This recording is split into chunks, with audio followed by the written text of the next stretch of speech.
On Thursday, the 23rd of October 2025, you're with Coffee Time with Peter Gomez. Our guest today is Dr. Baba Gale Jallow, former Executive Secretary of the Gambia's Truth, Reconciliation and Reparations Commission, TRRC. And then, of course, everything ended, and then we have the recommendations of the TRRC. What do you feel about implementation of the recommendations? Well, a couple of things. One is that it's definitely slow. You know, they could have done faster. They could have gone faster. You know, I think if there was the necessary political will, there is a certain level of political will, and I will come to that, but it could have been faster. That said, though, I think comparatively speaking, in terms of, because I've studied truth commissions in other African countries, the Gambia has done way, way much in terms of implementation than almost all, every other commission on the continent in Africa, that I can tell you. We are more engaged with the process post-truth seeking than any other country on the continent. You know, so the implementation is slow. They could have done much better, much faster, but I think that we have done better than every other country that had a truth commission in the Gambia. In many countries, when the report and recommendations are submitted, that's it. You know, they are not even published. They are not. The public doesn't know exactly what the commission found, and that is one of the reasons for the transparency that we spoke about earlier on, to make sure that we are able to deal with that problem even before it happens. So recommendation, you know, don't even talk about it in terms of. I mean, reparations, nothing. Even South Africa, which was the model of truth commissions, they're still having issues with accountability with reparations. You know, we had an interim reparations program, and victims received some support. Inadequate, but nevertheless some support, even as the process was going on. School fees for children, livelihood support for widows, you know, health support. We sent some victims to Senegal. We sent some victims to Turkey to get medical treatment during the process. That has not happened in any other truth commission in Africa. So, you know, I must say that the implementation is slow, but here there is a commitment. A lot of laws have been passed, the Anti-Torture Act, you know, all the other laws that have been passed, the Special Prosecutor's Office, Special Mechanisms Act, and so on and so forth. Those laws took some time to draft and to pass, and that doesn't happen easily in a post-truth seeking scenario.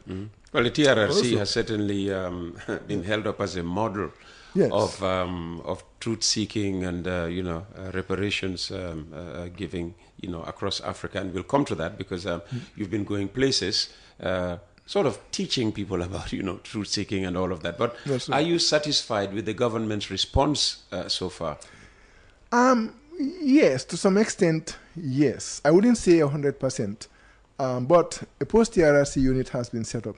From the very beginning, starting from the very beginning, when we submitted the recommendations in November of 2023, they followed the TRRC Act, and a month later, according to the TRRC Act, they published the report. That was unheard of in Africa. They published the report. Then, according to the TRRC Act, again, 6 months later, in May of 2024, they issued the government white paper accepting 263 of 265 recommendations. Oh, wow. And they have since set up a post-TRRC unit that is overseeing implementation. The National Human Rights Commission, which was one of the recommendations that we had, was to coordinate, oversee the implementation, and they are doing that. They are doing a wonderful work of keeping us abreast of what recommendations are implemented, what have not yet been implemented, and what recommendations are in progress. It's very, very impressive work, which was a recommendation of the commission. And more importantly, like I said, or equally important, is the fact that the civic culture of this country has changed. And dictatorship would be difficult to implement here, again, to impose here again, because of the effects of the outreach Never Again campaign, you know, that occurred during the TRRC process. So I wouldn't say I'm 100% satisfied, but certainly, you know, we have to give the devil his due, if you like. And in terms of ensuring accountability, what mechanisms would you like to see in place? Well, they already are setting up a special prosecutor's office. You know that. They have a special criminal division in the High Court as well. And they are working with ECOWAS to set up the hybrid court for the more high-level cases. I think that they could have done better. I think that if there was more political will, some of the perpetrators could have been prosecuted already. Even within the regular courts or at the High Court, the Special Criminal Division at the High Court. I think there is a lack of political will in terms of dealing with perpetrators in the country. It could have been better. The most recent report on the state of implementation by the National Human Rights Commission shows that all those soldiers and security officers, police and so on, who were recommended to be banned from public office by the TRRC have not been banned. They are still working. I mean, people are not crying for blood, but the law is the law. If you break the law, you need to be sanctioned. And that could have been done without much ado. They have the Reparations Commission running. I'm hoping that they would give them the funds needed to do the work that they're required to do.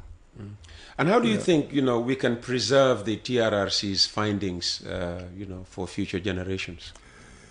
Well, the TRRC's findings are everywhere.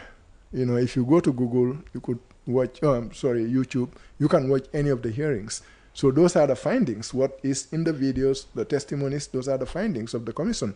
And then we made sure that we recorded, we transcribed, and we published all of the testimonies. So you have digital copies of the testimonies online. I'm sure the post-TRRC unit would have it because I shared it with them. You have hard copies of all the testimonies from start to finish at the National Library, at the archives, at WAVE, the victim-led group, at ANECET, at the Victim Center, and other places. So we made sure that we published these volumes in hard copy and distributed them. At every ministry, or a lot of the ministries also have copies. So the findings are there. But is there a role for our schools and universities in teaching transitional justice? Because it's one thing to have them there, but if they're not taught. Well, exactly, yes, there is. And, there was a time before I went to Harvard for my fellowship, the UTG Vice Chancellor invited me to work with him to do a concept note and set up a Center of Excellence for Transitional Justice and Sustainable Peace. I think they're still working on getting that up and running. And that should be able to offer some courses in transitional justice. I mentioned a while back that the impression is that the TRRC is held up as a model, of truth-seeking. But how does the Gambia's TRRC compare with the experiences of Sierra Leone and South Africa, which you referenced earlier? Well, they are different. They are different in terms of institutional setup, in terms of operational strategies. Those are the two main differences. The older commissions like Sierra Leone, Liberia, South Africa, etc., had what we now call the commissioner-centric model of truth commissions. They were commissioner-centric. They were centered. All the work was centered on the commissioners. So the commissioners were involved in victim registration, statement taking, research, investigations, and hearings. Hearings. So we moved away from that model, and so we created a model that was totally inclusive and transparent. The transparency aspect we've already spoken about, but the inclusivity aspect was to make sure that the Secretariat was well equipped to participate in the work of the commission, so that the commissioners are confined largely to listening to testimonies, making findings, and eventually making recommendations. That is a new model of truth commission that we created. South African and the other commissions did not operate like that. The secretariats were there just to offer support to the commissioners. Here, the secretariat was involved in women involvement. For example, we had a women's affairs unit headed by my sister. Adelaide Sose? No, not Adelaide Sose. Why am I forgetting her name? Okay. She'll kill me. The head of Tango now. Yadi. Yadi code. Yadi Eribo, yes. Yadi, I'm sorry. I just had a moment there. And so we had a women's affairs unit to make sure that women's issues were centered, and gender issues were centered within the commission's work. We had a youth and children's network unit that made sure that young people were also part of the work, the conversation. So this unit went to schools across the country. You had Cherno Gay, Omar Champion Cham, Lala Toure, and Boubacar Sambu. It was headed by Boubacar Sambu. And they went around the country and spoke to young people with a view to changing the civic culture, their mindset, informing them, empowering them. We had a reconciliation unit. We had a communications unit, of course, and we had the research and investigations unit, all within the Secretariat. That is a completely new model of truth commissions, and that is what people are trying to learn now from the Gambian experience. And the commissioners were largely confined to the hall, to the hearing hall. They had testimonies, made findings, and eventually made recommendations. But the other work of the commission was largely carried out by the Secretariat. What did the TRRC teach you about Gambian society and resilience? Well, it taught me essentially about human nature, that human beings are capable of cruelty, unimaginable cruelty. That is one thing that I learned, a lesson that I took away from the TRRC, but also that human beings are very strong, that they could be resilient, and they could come out and speak about things that are very, very difficult to speak about. Tortures, being stripped naked, being raped. Women, you see elderly women coming forward and saying, I was raped. And so that's a very difficult thing. So, and also just the creativity that if we are determined to make something succeed, and if we have the right people in the right places, we can make it succeed. No doubt about that. Well, you've been, as I said earlier on, going around places talking about your experience with the TRRC, of course, with a view to teaching your audiences a thing or two about how to, manage truth-seeking processes. Tell us about where you've been and what the outcome has been. Well, I have not been running around teaching other people. But sharing experiences. But sharing experiences, yes. I have not mostly been invited by the AU. The AU has the Department of Political Affairs and Peace and Security. They have a TRRC, the Transitional Justice Unit within the department that oversees transitional justice work through the African Union Transitional Justice Policy in Africa. And also there is the CSVR, the Center for the Study of Violence and Reconciliation in South Africa. So I have been invited to participate in workshops and conferences in Togo, in Ethiopia several times, in Kenya. I've been to Kenya. And most recently, I was in South Sudan. That was at the invitation of the UNDP South Sudan office, because South Sudan is emerging from a civil war, and they wanted me to help them create a document, some kind of a roadmap for the establishment of transitional justice mechanisms, in particular a truth commission and a reparations commission. And last year in September... The two together or separate? They are separate. Okay. They are separate. Why don't they want to, put the two together like we did? We did not put the two together.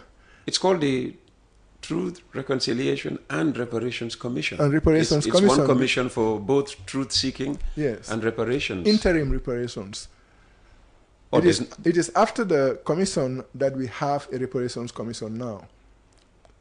So there is a difference. You could have interim reparations. And I think the idea was that they wanted to make sure that reparations are part of the process, both during the truth-seeking process and afterwards.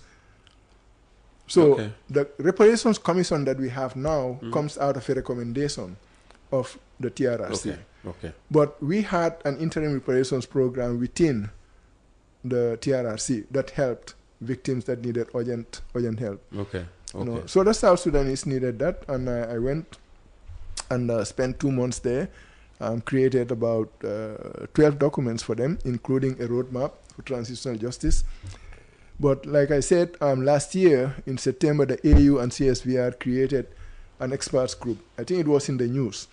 and the African Union Transitional Justice Reference Group with experts from 15 experts from all the 5 regions, 3 from each region. And I was also one of them. Just last September, 30th September, at the 9th forum in Kinshasa, the AU has an annual forum on transitional justice. I was elected the chair of that. Oh, well done. Yeah, it's not paid. It's not paid. Well, no dollars. It's all right. You know, it's entirely voluntary. But I'm gonna write a begging letter to you. You know, I mean, so that you don't spend all the dollars. Yeah, no dollars at all. It's all voluntary. But Okay. but it's good. It's a recognition of the success of the Gambian model. The Gambian, we succeeded in transitional justice. There is no doubt about that. And when we started, the skeptics, I don't know if you remember them, but they were saying, "Oh, this is a waste of time. He's not qualified to do this." With the normal, the normal south down and so on. Mm-hmm. But the Gambia today is held up as a model. Wherever you go, I go in these forums. The Gambia is always center stage regarding the success of the TRRC. And how would you assess the current state of democratic governance in the Gambia, and what lessons from the TRRC process are most relevant to how institutions function now? The state of democracy is not entirely bad, but there is a lot remains to be desired. I think that the Constitution, 1997 Constitution that is still in place, that's a slap in the face of democratic gains, in the face of the struggle against the dictatorship that lasted for 22 years. Mm-hmm. We do not deserve to have the 1997 Constitution in the Gambia right now. Excuse me. The Public Order Act is another Jame and colonial era law that we do not deserve to have in our laws. I think those laws should not be in our books right now, including the 1997 Constitution.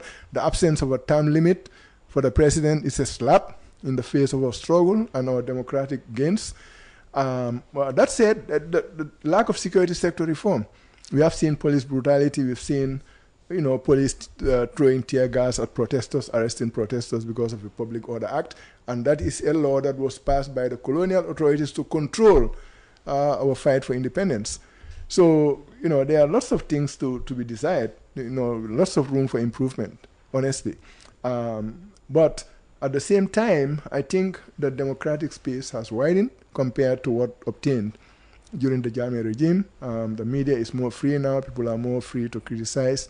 There are elections, excuse me, and so on and so forth.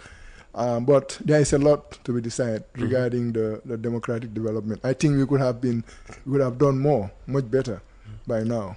And what about impunity? Do you think the culture of impunity has shifted since the TRRC completed its work and issued its report? To some extent, yes. To some extent, no.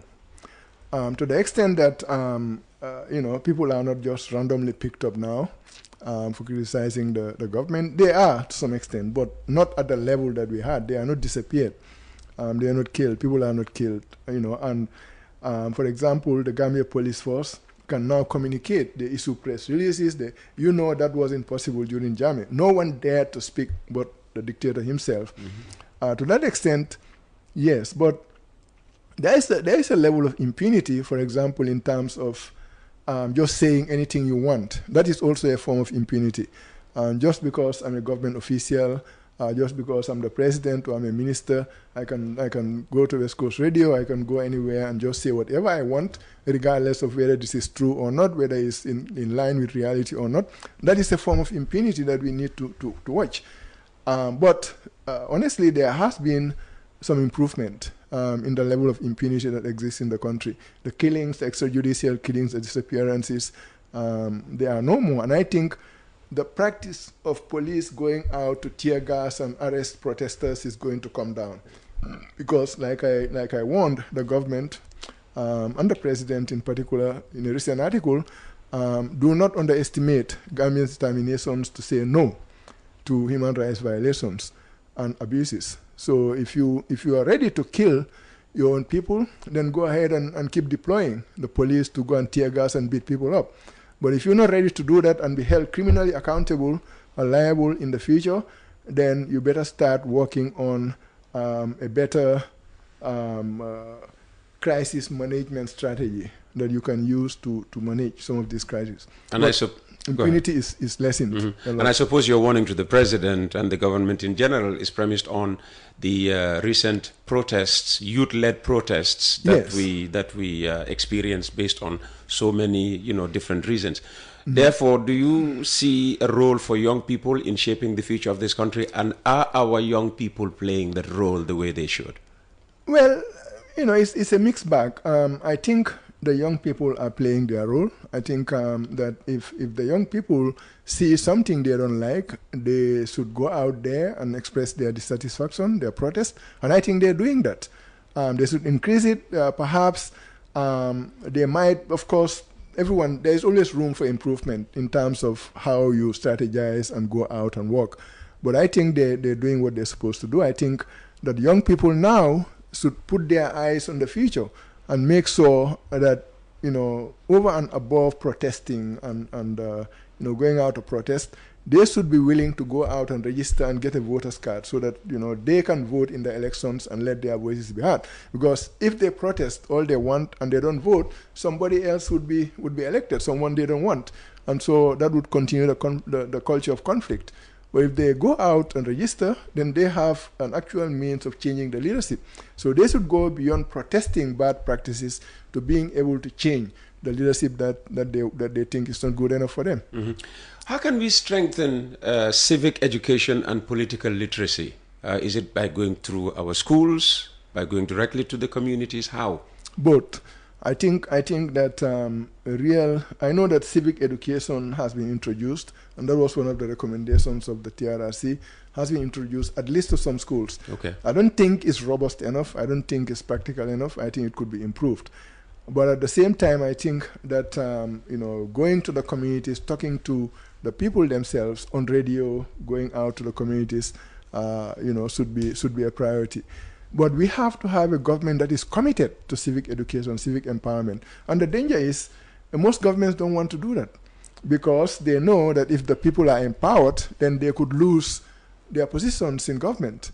But that is precisely the point. No one is supposed to be in power indefinitely. And the people should be empowered enough to be able to follow constitutional means and do constitutional practices that will bring about peaceful political change, because that is needed if a country should move forward. So civic education should happen at all levels, in the media, in the schools, at the university, and in the communities. I can imagine the government, pushing back to say, well, if we weren't committed to civic education, we wouldn't sustain a National Civic Education Commission, the NCCE. Yes, they would say that, and they might be right, but they could do more. It's not like throwing the baby with the bathwater, if you like. Admittedly, we have a National Civic Education Panel. Are they doing enough? Do they have the resources to do enough? Do they have the courage to give the type of civic education that we need? We cannot go out there and massage egos. We just have to say things as they are, teach the people what they should know. Not go out there and speak nicely and masla and so on. People need to know certain things. That's exactly what we did during the Never Again campaign. We went out there and we told the people, look, government authority is government authority, but the power, political power, resides in you. It doesn't reside in the government. And that is the type of message that should go. That is not a way of saying that the government should be kicked out. No. If they do well, fine. If they don't do well, then the people will have a right to kick them out.